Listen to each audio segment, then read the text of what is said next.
taaj maxal amiir khuraan waxaa dhalay boqorkii jaankiir ee boqortooyadii mongooliga ee ka dhisnayd Hindiya kadib markii ay burburtay boqortooyadii weyneed ee Tataarka. Amiir Khurram wuxuu dhashay 1592kii. waxaa jirtay gashaanti aad u qurux badneyd oo iyadna dhalatay 1593kii oo magaceedu ahaa Arjamaan Banu Bichim. waxay ka dhalatay qoys ama reer maamuus leh oo Farisiina. 1607dii maalin uu amiirku la socday shaqaalihiisa isagoo suuqa iska tamashlaynaya ayuu halacsaday marwadan Ilaahay siiyay quruxda. waa in rage isla qaacdi horeba qalbigiisa ay ku dhacday oo ay ku duxday. waqti kooban kadib waa uu geed fadhiistay oo waa la siiyay, laakiin waxa uu la aqal galay 27 Maarjo 1612kii. waa caado rage inuu ninku gabadhiisa u bixisto magac yar oo gaaree isla korkii uu guursaday waxa uu bixiyay Mumtaaz Mahal. waxa uu qabay 2 dumar oo kale, laakiin waxa uu jeclaa oo ugu mudnayd xaaskiisii Mumtaaz Mahal. xaaskiisa Mumtaaz Mahal waxay isku darsatay maskax badni iyo waliba qurux badni, waxaanay ahayd la taliyaha uu ninkeedu uu kala tashado arrin kasta, dagaal kasta iyo waliba safar kasta uu galayo. way raaci jirtay oo waxay u noqon jirtay garab iyo gaashaan labadaba. waxay ka soo murtiray qolo ka soo horjeeday dowladda boqorka, waxaanuu boqorkii amray in dagaal lagu qaado oo dabka soo baxay la damiyo. way raacday xaaskiisii Mumtaaz Mahal markan, laakiin waa xaamilo oo waliba waxay leedahay ilmihii 14aad. way dhacday oo way dhacday iyadoo dagaalkii ugu jiray 16 Juun ayaa ay foolatay oo ay dhashay. balse maalintii xigtay ee 17 Juun waxay ogaatay inay haleesho seeftii malagu. kadib markii la arkay in xanuunkii uu ku kordhay ayaa loo yeedhay boqorkii Shah Jahan. wuxuu ku qabtay dhabta. kadib way la dardaarantay.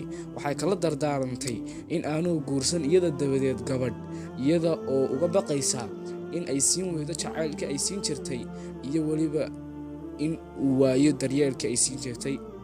kadib markay dhimatay gabadhii waxaa loo bixiyay gabadhii reeda ku dhimatay Jawhara Beqam. boqorka Shah Jahan waxa uu muqurtay murugo iyo fikir dheeraada. waxa uu ku ciraystay muddo kooban kadib dhimashadii xaaskiisii Mumtaaz Mahal.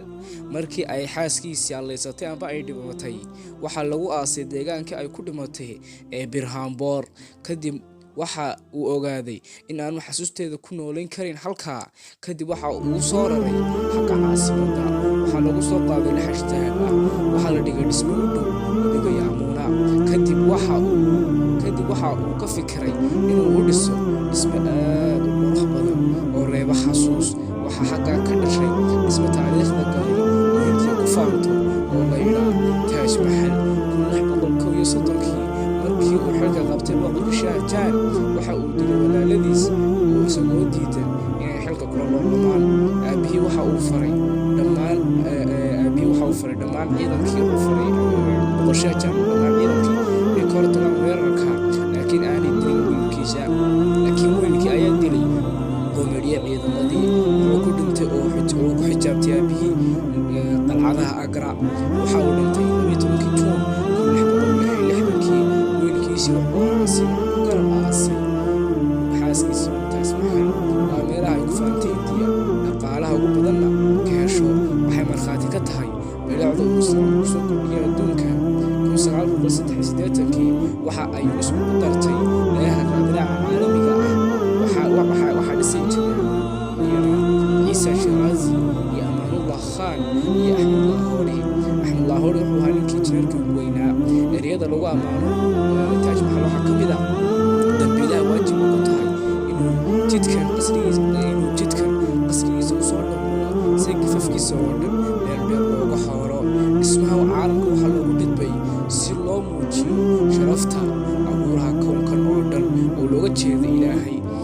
sanadkii waxaa booda 8 milyan oo qof.